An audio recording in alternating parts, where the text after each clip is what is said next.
ওই জায়গায় দাঁড়িয়ে এবার আপনাকে একটা কথা বলতে, ভাই আমরা তারাবির নামাজ পড়ি 20 রাকাত, ক রাকাত পড়ি? এই 20 রাকাত তারাবি রাসূলুল্লাহ পড়েননি।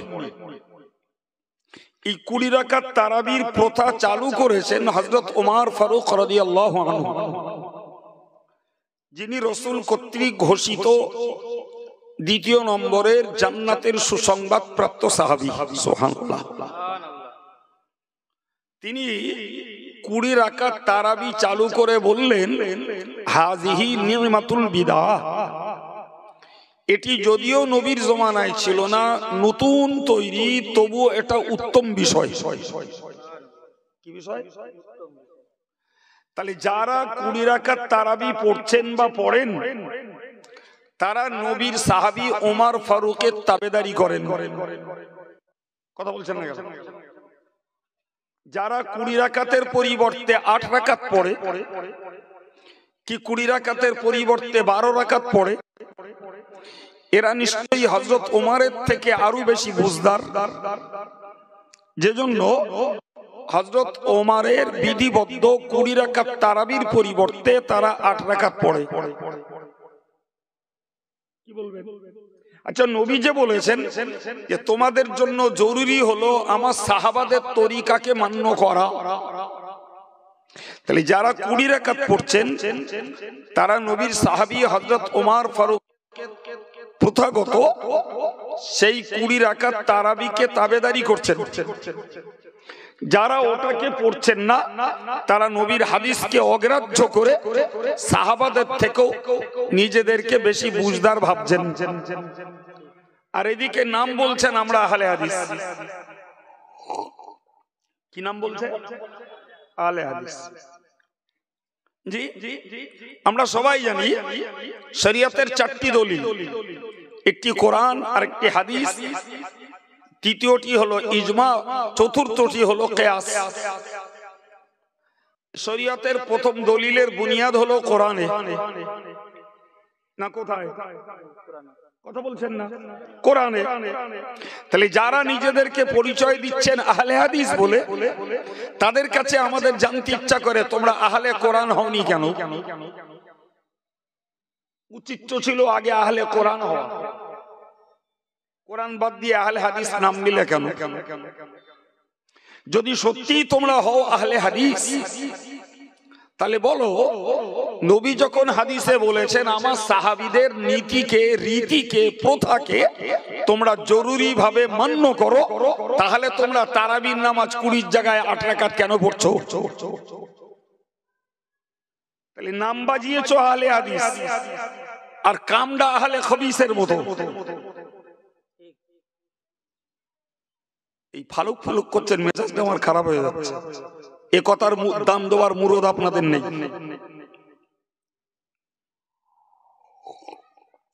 মনে করছে যেন আমি নানির গল্প বলতে বসছি। প্রিয় ভাই, তাহলে 20 রাকাত তারাবি যারা পড়ছেন তারা যদি বলেন আমরা আহলে হাদিস, তাদের কথা মান্যতা দেওয়া যায়। কারণ হযরত ওমরের মতো মানুষের এই রীতিটাকে পালন করা কোরআন থেকেও যেমন সাব্যস্ত, হাদিস থেকেও তেমন সাব্যস্ত। তাহলে সুন্নাতুল জামাতের আকীদাপন্থী হানাফি মাযহাবের মানুষ যারা, এরা দাবি করতে পারে আমরা আহলে কোরআন, আমরা আহলে হাদিস, আমরা আহলে ইজমা, আমরা আহলে কিয়াস। কিন্তু মাঝখান থেকে কোরআনকে বাদ দিয়ে যারা আহলে হাদিস নাম নিয়েছে, এদের উদ্দেশ্য নিশ্চয়ই সাধু নয়। তুমি কোরআন বাদ দিলে কেন? সম্প্রতিকালে বাংলাদেশে একটি গোষ্ঠী বেরিয়েছে, তারা নাম নিয়েছে আহলে কোরআন, আর নাম নিয়ে বলছে যে কোরআন শরীফে 5 ওয়াক্ত নামাজ পড়ার কথা নেই, ফলে আমরা নামাজ পড়ি না। হচ্ছেন নাকি? নাউজুবিল্লাহ, এরকম ক্লোরোফাইন ইনজেকশনের মতন বেরোচ্ছে কেন? একটু চিল্লে বার করা যাচ্ছে না নাউজুবিল্লাহ? এখন যদি বেনামাজি গোষ্ঠী নামাজ না পড়ার দলে যারা আর নামাজ না পড়ার পক্ষে যারা, ওদের বক্তব্য তো তাদের পালে হাওয়া লাগবে, তারা তো প্রচার দেবে যারা ইন্টারন্যাশনাল মুফাসসিরে কোরআন। ফলে ওরা বলছে নামাজ পড়তে হবে না, আর আমাদের গ্রামের খুচরো হাফেজ সাহেব ইমামতি করে, এ শুধু নামাজের জন্য তেল মুলে বেড়াচ্ছে। তো সাধারণ যদি এক খামচা ঘেনু মাথায় থাকে, তো এক খামচা ঘেনুতে বোঝা উচিত যে সারা পৃথিবীর ইমাম, রাসূল, সাহাবী, তাবেঈন, তাবা তাবেঈন, ইমাম, মুজতাহিদ, মুফাসসির, মুহাদ্দিস এবং ফকিহ, মুফতি, উলামায়ে কেরাম যারা এই নামাজ পড়ছেন, এরা কেউ কোরআন বুঝেনি, ওই উদ্বাস্তুরা একলা বুঝলো। আর এই নিয়ে বারবার ইনজেকশন দিতে হবে, অক্সিজেন দিতে হবে, কেন গো? সাধারণ বোধ বুদ্ধি কি ব্রেন থেকে আউট হয়ে গেছে? সুতরাং যারা আহলে কোরআন নাম নিচ্ছে এদেরকেও আমরা সাধু ভাবি না, যারা আহলে হাদিস নাম নিচ্ছে এদেরকেও আমরা সাধু ভাবি না, জি, বরং এক কথায় আহলুস সুন্নাত ওয়াল জামাত, যেটি কোরআন, হাদিস, ইজমা, কিয়াসের সমন্বয়ে গঠিত, আমরা সেই আকীদা এবং সেই মাযহাব মাসলাকের মানুষ। এরপরে তার কার মাথা ঘুরবে, কার পা টলবে, কে মুখ ছুবড়ে কোথায় হুবড়ি খাবে, জি, তোমার হিসাব তুমি দেবে। তবে এতটুকু কথা মনে রাখার দরকার আছে, রাসূলুল্লাহ বলেছেন তালজিম জামাআতাল মুসলিমিনা ওয়া ইমামাহুম, নবী বলেছেন মুসলমানদের দলটাকে অনুসরণ করা আবশ্যক করে নাও, তাদের ইমামকে মেনে চলা আবশ্যক করে নাও। প্রিয় নবী तमाम বিশ্ব যে কথা বলেছেন, तमाम বিশ্বের দিকে তাকিয়ে দেখুন, গোটা পৃথিবীর মুসলমান 90% মাযহাব অবলম্বী মুসলমান, হয় হানাফি, হয় শাফিঈ, হয় মালিকি, না হলে হাম্বলি, কোন না কোন মাযহাব মানে, এবং রীতিমতো তারা তাদের ইমামকে মান্য করেই চলে। এখন যদি কেউ বলে, কেউ যদি বলে যে আমাদের নামাজ আর মক্কার নামাজ এক সমান, দ্যাট মিন্স ধরে নেন মক্কার লোকেরা নামাজ পড়ে হাত তুলছে কায়দা মারা মতো, কাঁধ পর্যন্ত তুললো, বুকে বাঁধলো। জি, মক্কার লোকেরা নামাজ পড়ে মাঝে মধ্যে হাত ঝাড়া মারে। মক্কার লোকেরা নামাজ পড়ে কি পাশ্চাত্যের অন্যেরা নামাজ পড়ে ইমাম সাহেব দলিন বললে আমিন চিল্লে বলে। মক্কার লোকেরা নামাজ পড়ে কি পাশ্চাত্যের অন্যরা নামাজ পড়ে তারা ইমামের পেছনে কেরাত পড়ে, ইমামের পেছনে কেরাত পড়ে। আমরা যারা হানাফি মাযহাবের মানুষ, আমরা একবার কানের লতি পর্যন্ত বুড়ি আঙুল ঠাকাই, এটাই সুন্নাত। এরপরে আমরা হাত ছেড়ে দিই, যতদূর ঝোলে তা ঝুললে নাভির নিচে পর্যন্ত ঝোলে, এই হাতটা, সেখানেই তাহরিমাবাদী। আমরা ইমামের পিছনে কেরাত পড়ি না, আমরা ইমাম দলিন বলে শেষ করলে আমরা আমিন চিল্লিয়ে বলি না, আমরা আস্তে বলি। কথা ক্লিয়ার হচ্ছে? ভাই, এখন প্রশ্ন হলো যে পাশ্চাত্যের বহু দেশের মানুষদের সঙ্গে আমাদের নামাজের মিল নাই। এই সুযোগে আহলে হাদিস যারা, তারা বলল যে আমাদের সঙ্গে মক্কার নামাজের মিল আছে, তোমাদের নামাজের মিল নাই, ফলে তোমরা মক্কাকে ফলো করো না। এর একটা মারপেচ বুঝুন। মারপেচটা হলো মক্কাতে হযরত ইমাম শাফি রহমাতুল্লাহ আলাইহির জন্ম। কার জন্ম? ইমাম শাফি রহমাতুল্লাহ আলাইহি। ভাই, এখন তিনার সেখানে যেহেতু জন্ম, তাহলে তার প্রভাব সেখানকার মানুষদের মাঝে পড়া স্বাভাবিক, নাকি বলছেন? স্বাভাবিক। তার সেখানে আবাস স্থল, আনাগোনা, মানুষের সঙ্গে লেনদেন, মানুষের সঙ্গে ধর্মীয় মত বিনিময়, সবকিছু সেখানকার মানুষদের সঙ্গে। তো তিনি তার গবেষণা, তার চিন্তা ভাবনাতে তিনি বুঝেছেন যে নামাজের ভিতরে হাত ঝাড়া মারতে হবে, ইমামের পিছনে কেরাত পড়তে হবে, আমিন জোরে বলতে হবে, কিংবা তাহরিমা বাঁধার সময় হাতটা বুকের উপরে বাঁধতে হবে। ফলে মক্কার লোকেরা মাযহাব মান্য করে ওই আমল করে। এই শব্দটাকে মনে রাখুন, মক্কার লোকেরা মাযহাব মান্য করে ওইভাবে নামাজ পড়ে। কথা ক্লিয়ার হয়েছে? ওরা কিন্তু ওদের নাম আহলে হাদিস রাখিনি, প্রকারান্তরে যারা আহলে হাদিস নাম রেখেছে এদের বইতে লেখা আছে মাযহাব মান্য করা শিরক। নাউজুবিল্লাহ, হ্যান্ডেল মারলি বলবেন। আর মাযহাব মান্য করা যদি শিরক হয়, তাহলে পৃথিবীর কোটি কোটি মানুষ যারা হয় হানাফি মাযহাব মানে, না হলে শাফি মাযহাব মানে, না হলে হাম্বলি মাযহাব মানে, না হলে মালিকি মাযহাব মানে, তাহলে এরা সব মুশরিক। ছি ছি ছি, এত বড় জঘন্য কথা বইতে লিখতে একবার হাত কাঁপিনি। তারাই গলাবাজারি করে আমাদের এই শান্ত পরিবেশগুলোতে অশান্তির আগুন জ্বালাচ্ছে, আর একদল মানুষ তাদের চাকরি খেয়ে বেড়াচ্ছে আর মনে করছে আমরা সহি মশলা মানছি। তোমার হাঁড়ির খবর নাই। মনে রাখবেন, এই হাত ঝাড়া মারা, পেছনে কেরাত পড়া, আমিন জোরে বলা, এগুলি ফরুয়াতি মশলা। তার মানে এগুলো শাখামূলক মশলা, মূল সর্বনাষ্ট আকীদায়। এই মূল সর্বনাশ কোথায়?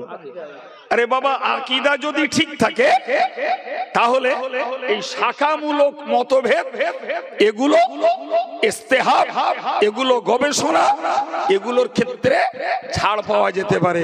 কিন্তু যেখানে আকীদার ত্রুটি, সেখানে তো কোনো প্রশ্ন চলে না। কিসের ত্রুটি বলেছি? সুন্নাতুল জামাতের আকীদা হলো কিয়ামত পর্যন্ত সকল মানুষের জন্য যে কোনো একটা মাযহাবকে জীবনের স্টার্টিং পয়েন্টে মানা ওয়াজিব। যে কোনো একটা মাযহাব পাল্টাপাল্টি চলবে না। খানিক দিন হানাফি, খানিক দিন শাফি, খানিক দিন মালিকি, এ স্বার্থান্বেষী ধর্ম চলবে না, এ সুবিধাবাদী ধর্ম করা চলবে না। তোমার ধর্ম জীবনের শুরুতে, স্টার্টিং পয়েন্টে তুমি যে কোনো একটা মাযহাব মেনে নাও, পরে পরিবর্তন করতে পারবে না। পরে পরিবর্তন করতে পারবে না। পরিবর্তন করলেই মহা বিপদ ঘটবে। বিপদ বুঝবেন? একটা বিপদ বুঝুন ভাই। হানাফি মাযহাবে উজুদ ক্ষেত্রে নিয়ত করা সুন্নাত। এখন যদি কেউ নিয়ত না করে তার উজু হয়ে যাবে, সবটা কম হবে।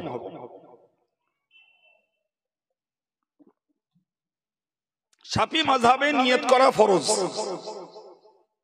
ফলে নিয়ত না করলে ওই ব্যক্তির উজু হবে না।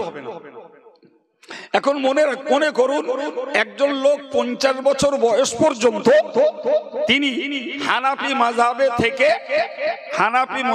থেকে উজু নামাজ আদায় করেছেন। ওই ভদ্রলোক 51 বছর বয়সে যে মাযহাবটাকে চেঞ্জ করে শাফিতে যাচ্ছেন। এখন এই 50 বছর তিনি যে নামাজ পড়েছেন, এই 50 বছরের নামাজের উজুর সময় তিনি নিয়ত করেননি। কথা মাথায় ঢুকছে কি? আমি কি বলেছি আগে? নিয়ত না করলে উজু হয়ে যাবে, সব কম হতে পারে। ওই লোকটা যখন রুট চেঞ্জ করে শাফিতে গেলেন, তাহলে তার জন্য হুকুম হলো নিয়ত করা। এখন এবার বলেন, তিনি ওই ফরজের নিয়তের মাযহাবে চলে গেলেন, তাহলে কি বলবেন? 50 বছর পর্যন্ত বিনা নিয়তে উজু করেছেন, এই নামাজগুলো হবে না? হবে না? মহা বিপদ ঘটবে না? ঘটবে না? জোরে বলেন, জোরে বলেন। আমি আর বলবো না। এই জন্যই প্রচুর উদাহরণ আছে যে এক মাযহাব ছেড়ে দিয়ে দুম করে আর এক মাযহাবে যাওয়া। ভাই হানাফি, শাফিঈ, মালিকি, হাম্বলি 4 মাযহাবের একমত, এবং হযরত ইমাম বুখারী রাহমাতুল্লাহ আলাইহির একমত যে এক মজলিসে 3 তালাক দিলে 3 তালাক হবে। দুটো পদ্ধতি, এক বলল বউরে লক্ষ্য করে 1 তালাক, 2 তালাক, 3 তালাক, অথবা এক কোঁচে কেটে দিল, যা তো 3 তালাক দিল। কথা ক্লিয়ার হয়েছে? তো হানাফি, শাফিঈ, মালিকি, হাম্বলি 4 মাযহাবের একমত যে এতে 3 তালাকই হয়ে যাবে। হযরত ইমাম বুখারী রাহমাতুল্লাহ আলাইহি তিনি একটা অধ্যায় রচনা করেছেন, বাবু মান আজাজা সালাস তালাক সালাস, যে 3 তালাক একত্রিত অনুমোদনের অধ্যায়। সেখানে ইমাম বুখারী হাদিস নিয়ে এসেছেন, যে হাদিস থেকে প্রমাণিত হচ্ছে যে এক মজলিসে 3 তালাক দিলে 3 তালাকই হবে। কথা বোঝা গেল?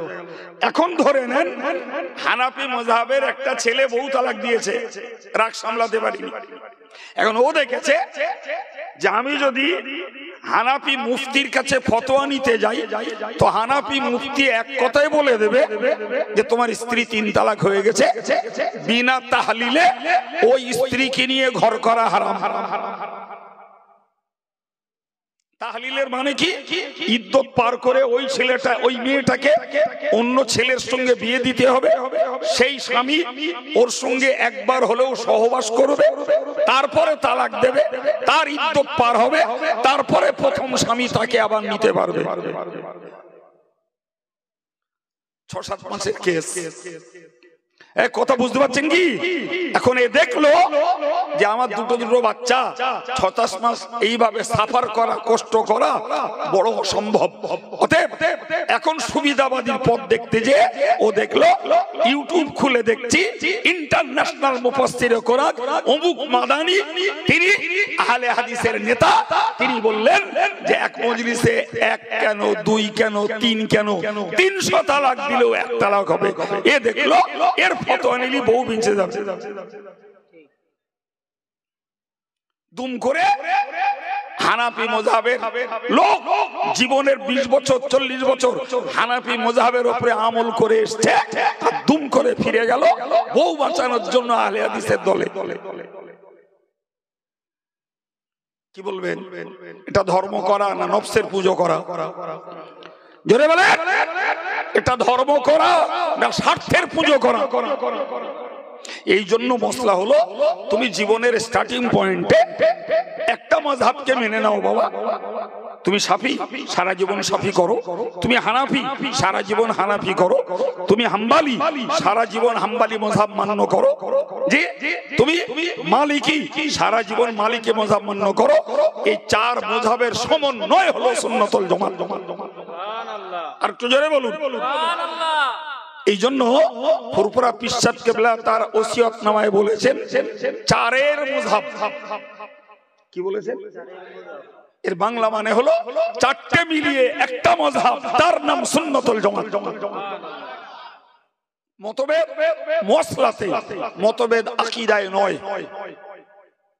কি বলেছি বলেন? মতভেদ মসলাতে, জি, মতভেদ আকীদায় নয়। মনে থাকবে কথা, এই মনে থাকবে। যারা বলেন আল্লাহ এক, কোরআন এক, হাদিস এক নবীর, অতএব এই মতভেদ যারা করে তারা সব জাহান্নামে যাবে। আমি বলবো জনমে কোরআন হাদিস কিচ্ছু বোঝো না, শুধু ফিতনাটাই শিখে রেখেছো, শুধু ফিতনাটাই শিখে রেখেছো। কোরআন হাদিস বাপের জন্মে পড়োনি, বোঝো না। ভাই মনে রাখুন, কোরআন শরীফে কয়েকটি আয়াত আছে। যে আয়াতগুলোতে বলা হয়েছে, যে আয়াতগুলোতে উল্লেখ করা আছে যে তোমরা বিচ্ছিন্ন হয়েও না, পৃথক পৃথক হয়েও না, পৃথক পৃথক তোমরা হয়েও না। যেমন কোরআনের একটা আয়াত, وأن هذا صراطي مستقيما فاتبعوه ولا تتبعوا السبل فتفرق بكم। একটা আয়াত যে তোমরা এই সহজ রাস্তাটাকে ধরো, অন্যান্য রাস্তা ধরো না, তাতে তোমরা বিচ্ছিন্ন হয়ে পড়বে। অন্য আয়াত পাকে এসেছে ওয়ালা তাকুনু কাল্লাযীনা তাফাররাকু, যারা বিচ্ছিন্ন হয়েছে তোমরা ওদের মতো হয়ো না। প্রিয় ভাই আমার, এরকম গুটি কতক আয়াত তুলে ধরে আমাদের সাধারণ ব্রেন গুলোকে বলা হয় যে এই মোজাব মানে বিচ্ছিন্নতা, মোজাব মানে ভিন্ন ভিন্ন মত, এসব কোরআনের বিরোধী। অতএব সবাইকে হতে হবে, আমরা কোরআন মানবো, হাদিস মানবো, আমরা ইজমা মানবো না, কিয়াস মানবো না, ইমাম মানবো না, পীর ওলি মানবো না। এসব হচ্ছে ধান্দাল ভিন্দেল বাজদের চিটিংবাজি কথাবার্তা। কোরআন খুলুন, কোরআনে আল্লাহ বলেছেন আল্লাযীনা জাহাদু ফীনা লানাহদিয়ান্নাহুম সুবুলানা। আমি আল্লাহ বলে দিলাম, যারা আমাকে পাওয়ার জন্য সাধ্য সাধনা করে, আমার সন্তুষ্টি লাভের জন্য যারা ইবাদত আমল করে, আমার সন্তুষ্টি পাওয়ার জন্য যারা চেষ্টা করে, আমি আল্লাহ জানিয়ে দিলাম লানাহদিয়ান্নাহুম সুবুলানা, তাদেরকে আমি শান্তির অনেকগুলো রাস্তা দেখিয়ে দেব। এখানে সুবুল শব্দ আছে, শিক্ষিত মানুষ বুঝবেন। সুবুল শব্দটা আরবিতে বহু বচন, যার এক বচনের শব্দ হলো সাবিল। আল্লাহ কোরআনের শব্দটা ব্যবহার করেছেন, আমি তাকে অনেকগুলো রাস্তা দেখাবো। এবার বলুন, এই যে আয়াতে বলা হলো অনেকগুলো রাস্তা, তাহলে অনেকগুলো রাস্তা, ইনি একটা নিতে পারে, আমি একটা নিতে পারি, উনি একটা নিতে পারে, আমার এই যুবক ছেলেটা একটা নিতে পারে। তাহলে অনেক রাস্তার প্রমাণ কোরআন শরীফে রয়েছে। শুনুন না সম্মানিত ভাইরা, কোরআন শরীফের আয়াত কদ জাআকুম মিনাল্লাহি নূরুন ওয়া কিতাবুম মুবিন। আল্লাহ বললেন তোমাদের কাছে এসেছে প্রকাশ্য কিতাব আর একটা আলো। ইহদি বিহিল্লাহু মান ইত্তাবা রিদওয়ানাহু সুবুলাস সালাম। এর দ্বারাতে আল্লাহ পাক যে আল্লাহর সন্তুষ্টি লাভ করতে চায় তাকে শান্তির অনেকগুলো রাস্তা আমি আল্লাহ দান করব। সুবহানাল্লাহ। রাস্তা একটা বলছে না, অনেক বলছে। অনেক বললাম না, একটা বললাম, অনেক একটা বলি নাই। এই অনেকগুলো রাস্তার ব্যাখ্যা হলো যে মূল আকীদাতে সবাই সমান, মূল আকীদাতে আল্লাহ পাকের একত্ববাদে, রাসূলের রিসালাতের ক্ষেত্রে সবাইকে এক আকীদা, এক বিশ্বাসের উপরে দাঁড়াতে হবে। কিন্তু মশলাগত আমলগত বিষয়ে একজন আর একজন ছাড়া আলাদা পথ ধরতে পারে। উদাহরণ দিলে কথাটা ক্লিয়ার হবে। একটা দুটো উদাহরণ খুব নরমালে আমি দুটো একটা উদাহরণ আপনাদেরকে শোনাচ্ছি। ভাই প্রথমত একটা কথা বুঝুন, হযরত নবী দাউদের খেলাফতি পিরিয়ড, কার পিরিয়ড বলেছি? নবী দাউদের। ওই পিরিয়ডের একটা ঘটনা, রাতের বেলায় একজনের ছাগল আর একজনের ফসল খেতে ঢুকে ফসল নষ্ট করেছে। ক্ষেত মালিক হযরত নবী দাউদের কাছে বিচার দিয়েছে। নবী দাউদ বিচার করে দিলেন, ইনি নবী কিন্তু, এটা মনে রাখুন। নবী দাউদ বিচার করে দিলেন যে এই ছাগল ক্ষেত মালিককে দিয়ে দেবে, ছাগল ক্ষেত মালিককে দিয়ে দেবে, আর খেতে ফসল হোক না হোক এই পিরিয়ডটা ছাগলের মালিক ফসল পেয়ে যাবে। এটা নবী দাউদের বিচার। কার বিচার? নবী দাউদের। জোরে বলেন কার বিচার? বিচারের রায়টা ভালো করে মুখস্থ করুন। নবী দাউদ বিচার করে দিলেন এই ছাগল যখন ওনার ক্ষেতের ফসল খেয়েছে, ফলে ছাগলগুলো ক্ষেত মালিক পেয়ে যাবে, আর এই ফসলটা ওই ছাগলের মালিক নেবে, হোক না হোক, লস হোক লাভ হোক, সব বোঝা গেল। লোক দুটো রায় শুনে বেরিয়ে গেল। বাইরে ছিলেন হযরত নবী সাল্লাল্লাহু আলাইহি ওয়াসাল্লাম, তিনি তখনও নবী হননি। তিনি বললেন যে তোমাদের এই সমস্যার সমাধান কি হয়েছে? উনি যখন বললেন যে ওনারা দুজন বললেন যে সমাধান এই, হযরত সুলাইমান বললেন এর থেকেও আর একটা উত্তম বিচার ছিল। এই কথাটা ওই ক্ষেত মালিক আর ছাগল মালিকের মাথায় ধরেছে, এর থেকে উত্তম বিচার কি বলে ওনারা ফের নবী দাউদের কাছে গেছে। নবী দাউদের কাছে গেছে।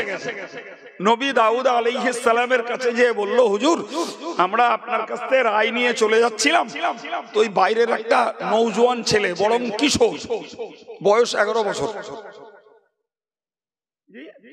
তো ওই ছেলেটি বলল এর থেকে নাকি আর একটা উত্তম বিচার আছে। নবী দাউদ বুঝে গেলেন আমার বিচারে যদি কন্টেম করে থাকে, এটা সুলাইমান ছাড়া আর কারোর কাজ না। সুলাইমান তো নিজের ছেলে, সুলাইমান কে?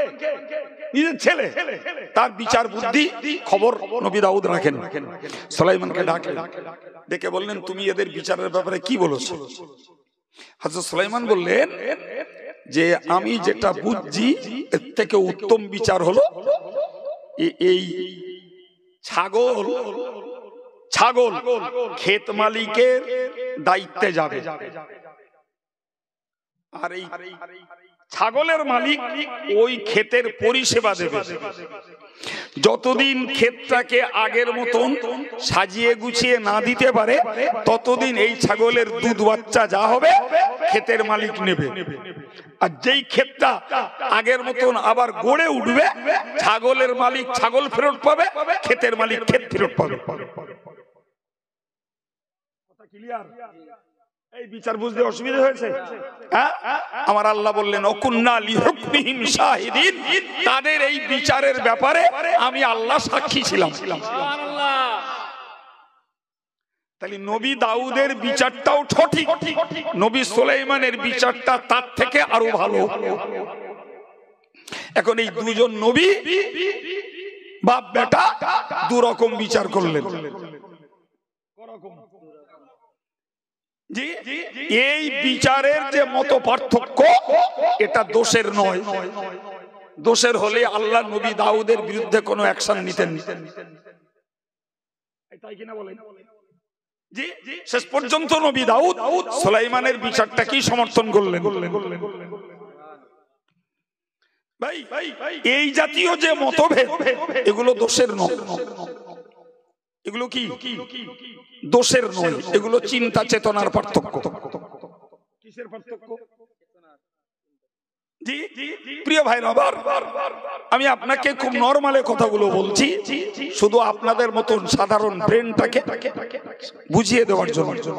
ভাই রাসূল করিম সাল্লাল্লাহু আলাইহি ওয়াসাল্লামের কথা বুঝুন। জি, রাতের বেলা সাহাবায়ে কেরামেরা সফরে, সাহাবায়ে কেরামেরা সফরে, জি, অন্ধকার আচ্ছন্ন আকাশ, কেবলা কোন দিকে বুঝতে পারেন, কেবলা কোন দিকে বুঝতে পারেন। ফলে যার কেয়াস নিজে যেমনটা বুঝেছেন, তিনি সেই দিকে ফিরে নামাজ পড়েছেন। আমাদের ক্ষেত্রে মশলাটাকে শিখে রাখুন। মনে করুন অন্ধকার আচ্ছন্ন মেঘলা আকাশ, এমন জায়গায় পড়ে গেছি কেবলা কোন দিকে বলে দেওয়ার কেউ নেই। আমাদের জন্য মশলা হলো আপনি আপনার মনের কাছে ব্যাপারটা নিয়ে একটু গবেষণা করুন, একটু গবেষণা করুন যে আমি এই দিক দিয়ে এসেছি, ওইখানটায় নামাজ পড়েছি, কেবলা ছিল এই দিকে, তাহলে এই দিকটাতেই হবে। ফলে দেখা গেল উনি পূব দিক ফিরে নামাজ পড়ছেন, ধরুন ভারতবাসী, তো তিনি যদি ভাবনা চিন্তা করে পূব দিকে ফিরে নামাজ পড়েন, অথচ কাবা পশ্চিম দিকে ভারতবর্ষ থেকে, তারপরেও তার নামাজ হয়ে যাবে। কিন্তু যদি কেউ ভাবনা চিন্তা না করে শুধু মনে করেন যেদিক পারি হক গেদা আল্লাহু আকবার, ও লোকটা যদি পশ্চিম দিকে ফিরেও নামাজ পড়ে তাও তার নামাজ হবে না। কেন? ওই লোকটার দায়িত্ব ছিল তুমি তোমার চিন্তা ভাবনা করে কেবলাটাকে, কেউ যখন বলে দেওয়ার নেই তুমি নির্ণয় করে তারপরে নামাজটা পড়ো। কথা ক্লিয়ার হয়েছে? কারণ ওই সাহাবীরা দুদল হলেন কি তিন দল হলেন, যার যেদিকে মন হয়েছে সেদিক ফিরে নামাজ পড়েছে। সকালবেলা ব্যাপারটা রাসূলকে জানানো হলো। প্রিয় নবী সাল্লাল্লাহু আলাইহি ওয়াসাল্লাম জি ব্যাপারটা শুনলেন। ততক্ষণে কোরআন নাজিল হলো, আইনামা তুআল্লু ফাসাম্মা ওয়াজহুল্লাহ, তুমি যেদিকে ফেরো সেদিকেই আল্লাহর সন্তুষ্টি আছে।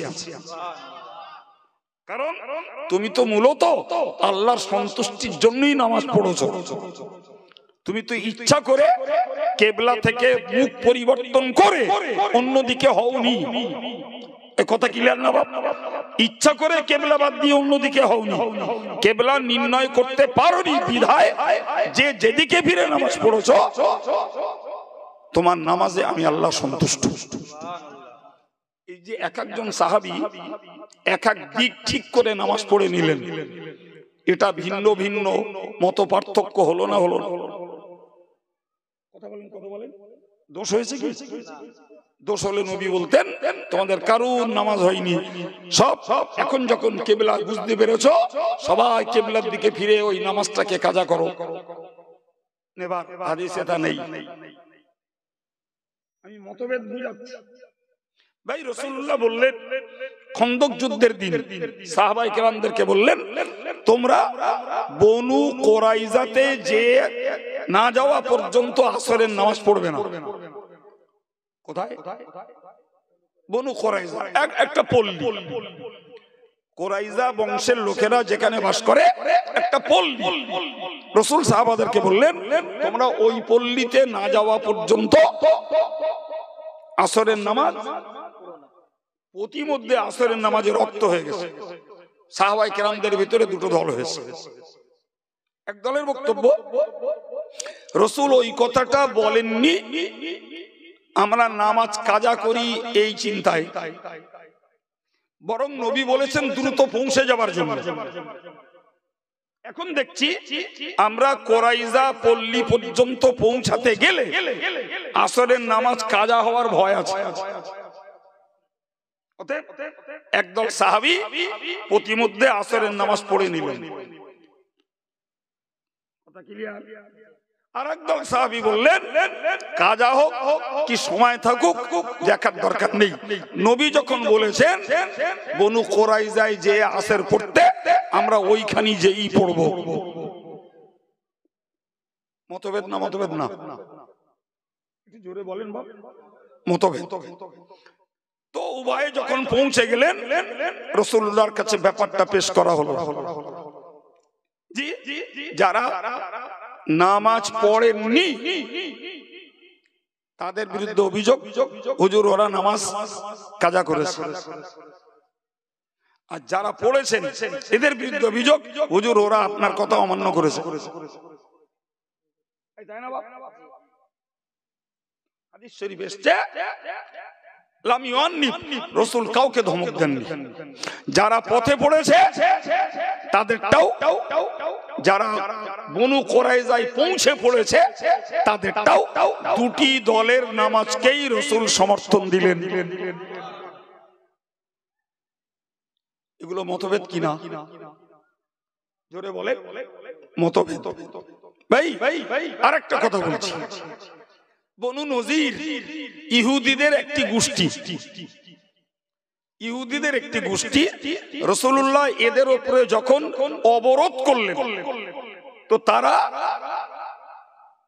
তাদের সহায় সম্পত্তি বাগান যা ছিল সব ছেড়ে দিয়ে তারা হার মানল। এখন সাহাবাদের মধ্যে দুটো দল হলো। একদল সাহাবা ওই ওদের বাগানের গাছগুলো কাটতে লাগলেন, বাগানের গাছগুলো কাটতে লাগলেন। আরেকদল সাহাবা শুধু ফল পারলো, গাছ রাখলো। এই যে দুটো গোষ্ঠী দু রকমের কাজ করলো। এ ব্যাপারে কোরআন শরীফে আল্লাহ বলেছেন, মা কাতাতুম মিন লিনাতিন আও তারাকতুমুহা, তোমরা যে খেজুর গাছগুলো কেটেছো আর যেগুলোকে না কেটে রেখে দিয়েছো তার শিকড়ের উপরে, ফাবিইজনিল্লাহ, দুটোতেই আল্লাহর হুকুম আছে। যারা ফল পেড়ে গাছ রেখেছে তাদেরকে জিজ্ঞাসা করলেন, রাসূলুল্লাহ তোমরা ফল পেড়ে গাছ রাখলে কেন? ওনারা বললেন যে আমরা তো বুঝতে পারছি এই গাছগুলো পরে মুসলমানদের হবে। সুবহানাল্লাহ। অতএব গাছগুলো নষ্ট করলে পরবর্তীতে আমাদের সম্পদের ক্ষতি হবে, অতএব আমরা এই জন্য ফল পেড়েছি, গাছ রেখেছি। ওনাদেরকে বললেন যে তোমরা গাছ কাটলে কেন? ওনারা বললেন গাছ কেটেছি এই জন্য, এই ইহুদি সম্প্রদায়ের কলিজাতে আগুন জ্বালাবার জন্য আমরা গাছ কেটেছি। ওদের লাগানো গাছ আজকে দখলে আমাদের এসছে, ওরা আমাদের শত্রুতা করেছে, তার পরিণতিতে ওদের গাছগুলো কেটে দিচ্ছি, ওদের কলিজাগুলো দহন জ্বলতে থাকুক। কথা বুঝতে পারছেন কি? তাহলে দুই দলের নিয়ত বলো কারোরই খারাপ না। নবী সাল্লাল্লাহু আলাইহি সাল্লাম শুনলেন আর আল্লাহ আয়াত নাযিল করে দু দলের দু রকমের কাজকেই সমর্থন দিলেন। বললেন দুটি দলের উপরে আমি আল্লাহর হুকুম আছে। আমি এই কতগুলো উদাহরণ সহজ করে আপনাদের মাথায় দিয়েছি এবারটা বোঝাবার জন্য।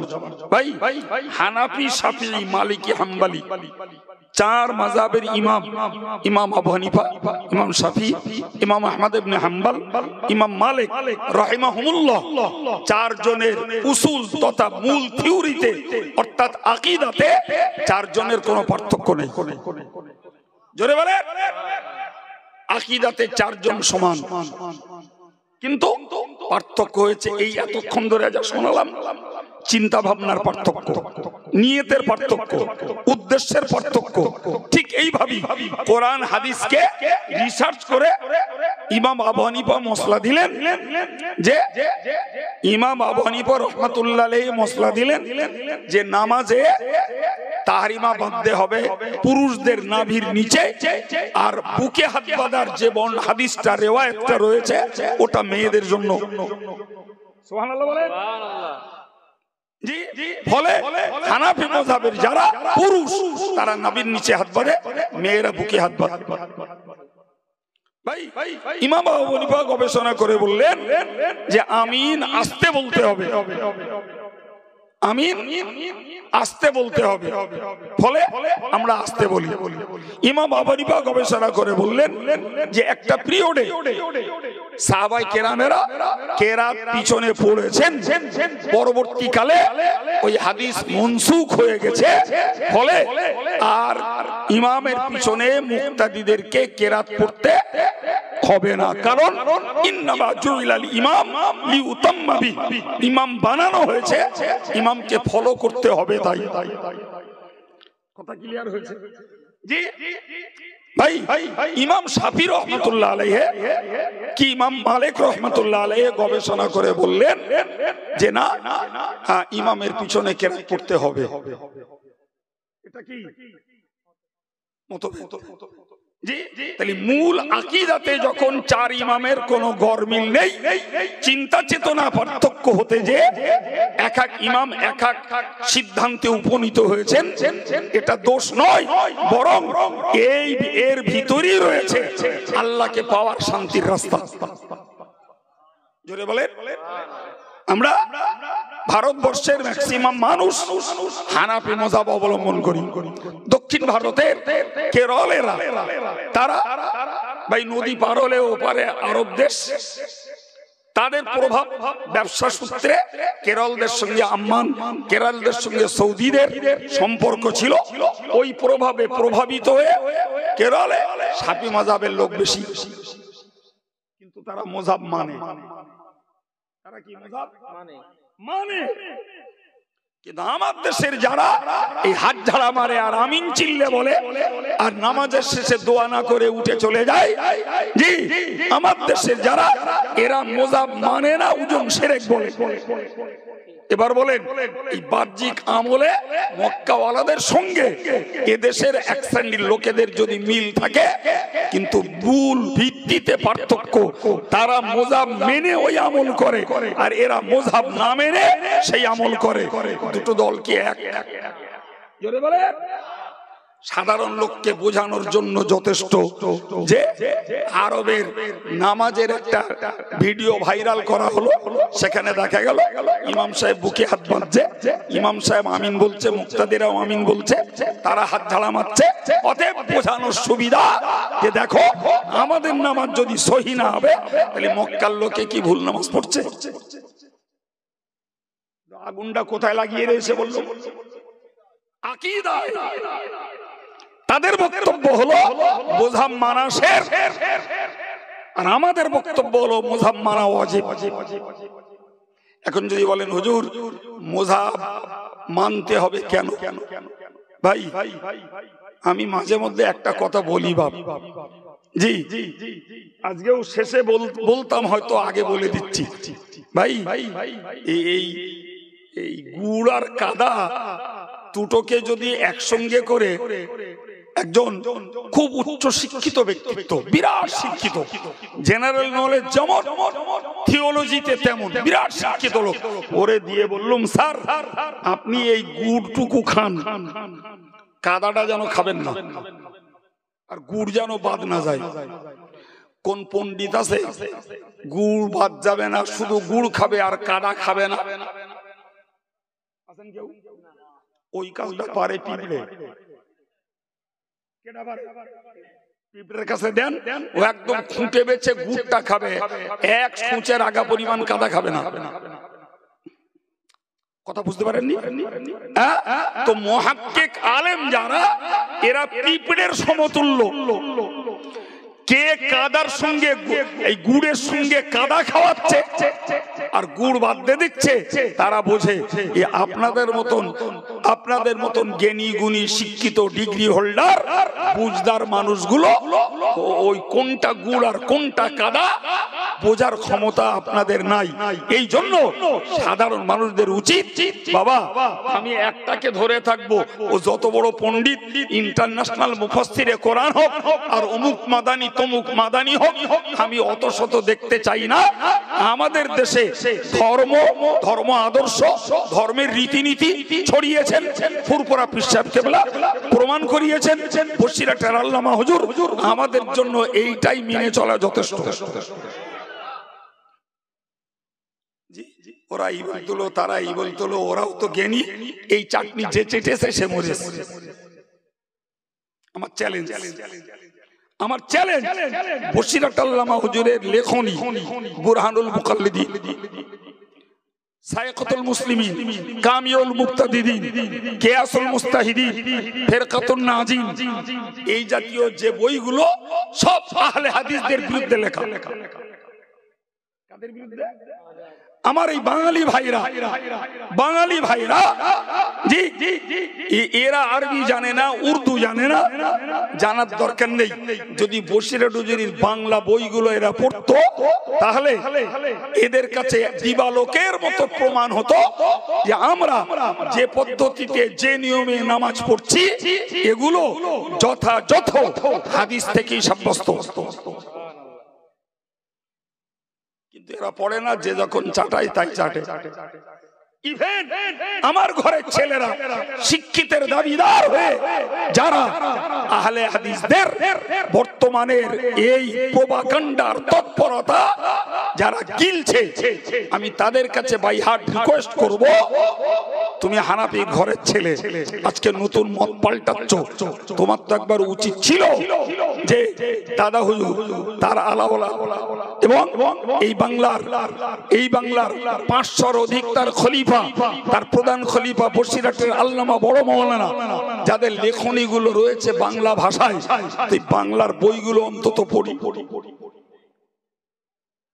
দেখি আমাকে নতুন যারা শোনাচ্ছে তাদের কথাটা কতটা যুক্তিযুক্ত, আর এখান থেকে 70-80 বছর 100 বছর পূর্বে আল্লামা রুহুল আমিন সাহেব রহমাতুল্লাহ আলাইহি যে কিতাবগুলো লিখে রেখে গেছেন, এই আহলে হাদিসদের অত্যাচার থেকে নিরীহ বাঙালি মুসলমানদের ঈমান আর আমল বাঁচাবার জন্য যে বাংলার রেকর্ডগুলো করে রেখে গেছেন, সেই রেকর্ডগুলো একটু পড়ে দেখি। এত বড় পণ্ডিত হয়ে গেলে প্রিয় ভাইরা আমার, আমি আপনাকে বোঝাতে চাইছি তাহলে মতভেদ মশলার ক্ষেত্রে দোষের নয়। মতভেদ মশলার ক্ষেত্রে, এই বাক্যটা মুখস্থ করুন, মতভেদ মশলার ক্ষেত্রে কি বলেছি বলেন, সবাই মিলে বলুন, মতভেদ মশলার ক্ষেত্রে দোষের নয়। চলতে পারে দোষ কখন? ইনি বলছেন আল্লাহ এক, নাউজুবিল্লাহ আরেকজন বলছেন আল্লাহ একের অধিক, এই মতভেদ দোষের। এই কথা শুনতে পাচ্ছেন? জি, ইনি বলছেন আল্লাহ রিজিক দাতা, আরেকজন বলছেন খাঁটি তাই খাই, এই মতভেদ দোষের। ইনি বলছেন আল্লাহ হায়াত দাতা, উনি বলছেন যে আজকের বৈজ্ঞানিক প্রক্রিয়াতেও জীবন রক্ষা করা যায়, এই মতভেদ দোষের। ইনি বলছেন আল্লাহ মারে, আর একজন বলছেন অমুক জায়গায় গেল তাই মরেছে, না গেলি মরতো না, এ মতভেদ দোষের। এই কথা বুঝতে পারছেন কি? এই মতভেদ গুলো দোষের। ইনি বলছেন রাসূল করিম সাল্লাল্লাহু আলাইহি ওয়াসাল্লাম সারা পৃথিবীর শ্রেষ্ঠ ব্যক্তিত্ব, আর একজন বলছেন যে না, রাসূলের থেকেও শ্রেষ্ঠ, রাসূলের থেকেও জ্ঞানী শয়তান। নাউজুবিল্লাহ হবে না? এই মতভেদ দোষের। ইনি বলছেন রাসূলুল্লাহ শেষ নবী, আর একজন বলছেন মুহাম্মদ শেষ নবী না, এই মতভেদ দোষের। কিন্তু মশলার মতভেদ দোষণীয় নয়, এই কথা মনে থাকবে।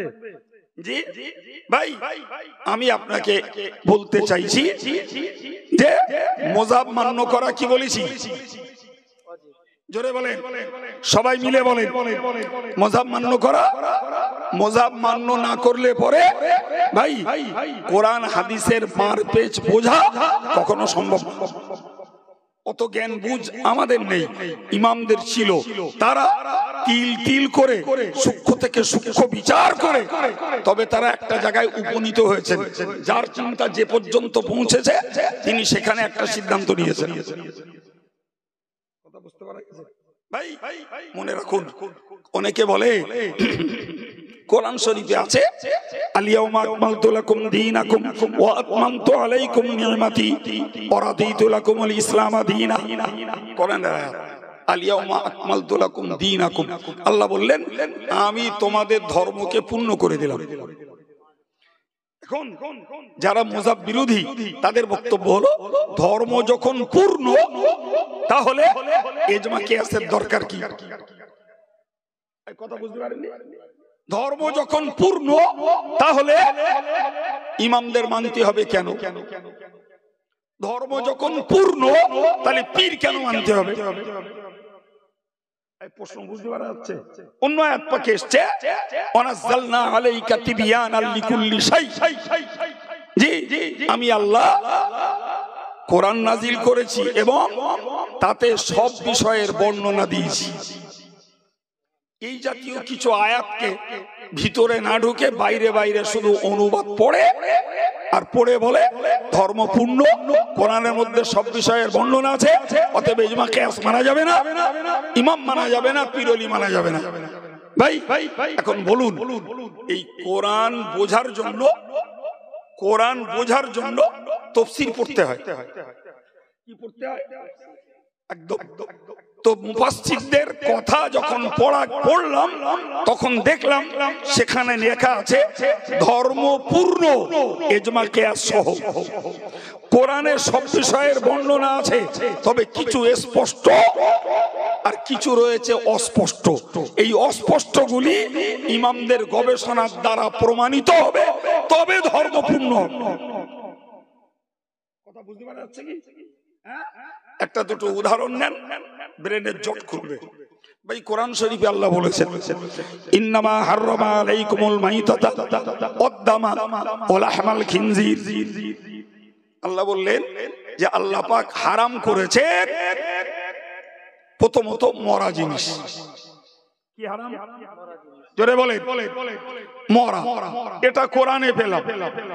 হাদিস খুলে দেখতে পাচ্ছি যে হাদিসে মরা মাছ জায়েজ করা আছে। কথা মাথায় যাচ্ছে? আমরা তো সব মরা মাছ খাই নাকি? জ্যান্ত মাছ কজন লোকে কিনতে পারে? অধিকাংশ মরা মাছ খাই। তাহলে কোরআন বলছে মরা জিনিস খাওয়া হারাম। কোরআন ওই পর্যন্ত রেখে দিয়ে যদি মাছ খেতে যাই তাহলে মাছ খাওয়া মুসিবত, কিন্তু হাদিস খুলে দেখছি মরা মাছ খাওয়া জায়েজ করা আছে। সুবহানাল্লাহ বলেন। অতএব কোরআন আর হাদিসের সমন্বয়ে প্রমাণ হলো যে মাছ ব্যতীত আর সকল মরা প্রাণী খাওয়া হারাম। ক্লিয়ার হয়েছে কথা? জি। পরের কথা আল্লাহ বললেন ওয়াদ-দাম, রক্ত হারাম। কি হারাম? সেখানে আমরা দেখছি ভাই এখানে এমন কোন মানুষ আছে বলে মনে হয় না যারা গরু ছাগলের ভালো দিল খায় না। দিল যদি দূষিত হয় খায় না, কিন্তু ফ্রেশ দিল হলে অনেক মানুষ খায় না। ভাই ও দিলটা কি? ও তো রক্ত, ও তো জমাট রক্ত। তাহলে রক্ত হারাম করেছেন আল্লাহ, অথচ দিল খাচ্ছি। ভাই এই দিল খাওয়ার প্রমাণ হাদিস শরীফ থেকেই পাওয়া যায়। জি হাদিস পাকে এসেছে স্পষ্ট উহিল্লাত লানাল মাইতাতান ওয়াদ-দামান। আমাদের জন্য দুটো মুর্দা, একটা বলা বাদ গেছে আমার, দুটো মুর্দা হালাল করা হয়েছে। একটা হলো আস-সামাক ওয়াল জারাদ, একটা হলো মাছ আর একটা হলো পঙ্গপাল। আরেকটা কি?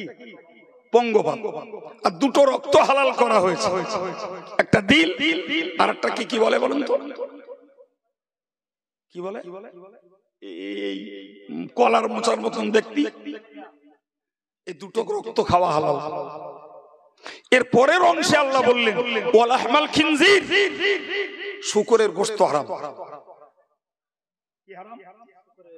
শূকরের গোশত হারাম। এখন আপনি বলেন ভাই শূকরের গোশত হারাম কোরআনে আছে, শূকরের গোশত হারাম হাদিসে আছে, কিন্তু শূকরের চর্বির ব্যাপারে কোরআন হাদিসে কোনো মশলা নেই। কথা বোঝায়নি বাপ? একটু জোরে বলে। শূকরের চর্বি খাওয়া হালাল না হারাম কোরআন হাদিসে স্পষ্ট কোনো বর্ণনা। এখন বলুন আপনি ইমাম মানবেন না, আপনি ইমাম মানবেন না, এখন এই শূকরের চর্বিটা কি করবেন? আপনি কিয়াস মানবেন না, কিয়াস করা হারাম। ভুসেট হুজুর একটা জায়গায় লিখেছেন যে যারা আহলে হাদিস নামে প্রচার দেয় তাদের একজনের নাম কোথায় লিখেছেন তার তথ্য প্রমাণ সহ হুজুর লিখেছেন। তিনি বলেছেন যে কিয়াসের মশলা পায়খানায় ফেলে দাও। হুজুর বুরহানুল মুকাল্লিদিন কিতাবে এই কথাটা উল্লেখ করেছেন। এখন আপনি বলুন শূকরের গোশত হারাম, চর্বি কি করা হবে? যদি বলেন হালাল, তাহলে আমাদের পক্ষ থেকে প্রশ্ন যে শূকরের চর্বি যদি হালাল হয় তুমি কোরআন নাই হাদিস থেকে দলিলটা দাও। তুমি তো কোরআন হাদিস ছাড়া কিছু মানো না। আর যদি বলো না শূকরের চর্বি হারাম, আমরা চাইবো কোরআন হাদিস থেকে স্পষ্ট কোটেশন দাও। কি গো, চাইবার অধিকার আছে না নাই? কোরআনে স্পষ্ট শূকরের চর্বিকে হালালও বলা নাই, হারামও বলা নাই। ইমামরা গবেষণা করলেন ইন্না শাহমা ইয়ামবুতু মিনাল লাহমি, ইমামরা বললেন চর্বি উৎপন্ন হয় গোশত থেকে। অতএব গোশত যখন হারাম, ওই গোশত থেকে যে চর্বি উৎপন্ন হচ্ছে ওটাও হারাম। এটার নাম কিয়াস। এ বাবা কথা মাথায় ঢুকছে কি? এর নাম কি? হ্যাঁ, ওই কেসটা করার অধিকার doctor, master, BA, MA, MLA, MP, প্রধান, মেম্বার, ঠেলাওয়ালা, মুঠেওয়ালা, মজদুর কিংবা হস্তশিল্পীর কোন কর্মী, এদের কারুর কাজ নয় বাপ। ওই কাজটা তারাই করেছেন যারা কোরআন হাদিসের পোকা, কোরআন হাদিসকে তিল তিল করে যারা গবেষণা করেছেন, তারাই ওই মশলাটা দিয়েছেন যে শুকরের গোশত হারাম মানে তার চর্বিও হারাম। এখন যারা কিয়াস মানে না আর ইমাম মানে না, তারা চর্বির ফতোয়া কি দেবে? বলেন। এখন যদি বলা হয় যে চর্বির ব্যাপারে কোনো ফতোয়া দেব না, তাহলে বলতে হবে তোমরা ইসলামটাকে ইনকমপ্লিট করছো, ইসলাম তোমার কাছে পূর্ণ নয়। এ বাবা কথা মাথায় যায়নি? ইসলাম তো পূর্ণ ধর্ম। আমি তার ব্যাখ্যা কি দিয়েছি? তাফসীরের কিতাবে লেখা আছে যে ইজমা কিয়াস সহ ইসলাম পূর্ণ। তো কিয়াসের মশলাটা ওখানে লাগিয়ে দিলে বিরোধীদের অর্থাৎ অমুসলিমদের আঙুল তোলার জায়গা নেই। তোমাদের ধর্ম পূর্ণ তো বলো না কোরআন হাদিসে কোথায় শুকরের চর্বি হারাম বলা আছে? যারা কোরআন হাদিস মানে তাদের উত্তর দেওয়ার ক্ষমতা হবে না, ফলে বেঈমানদের কাছে প্রমাণ হবে ইসলাম ধর্ম অপূর্ণাঙ্গ ধর্ম। কিন্তু আমরা যারা মুযহাব মানি, এক বাক্যে বলে দেবো যে শুকর হারাম হয়েছে স্পষ্ট আয়াতে, আর চর্বি হারাম হয়েছে অস্পষ্ট হুকুমে। কথা ক্লিয়ার? জি ভাই, আমি আবার বলছি, এই হাত ঝাড়া মারা আর আমিন চিল্লে বলা আর নামাজের পরে দোয়া না করে উঠে যাওয়া আর ইমামের পিছনে কেরাত পড়া, এইগুলো ভাইটাল বিষয় নয়। কি বলেছি বুঝতে পারেননি? ভাইটালটা হলো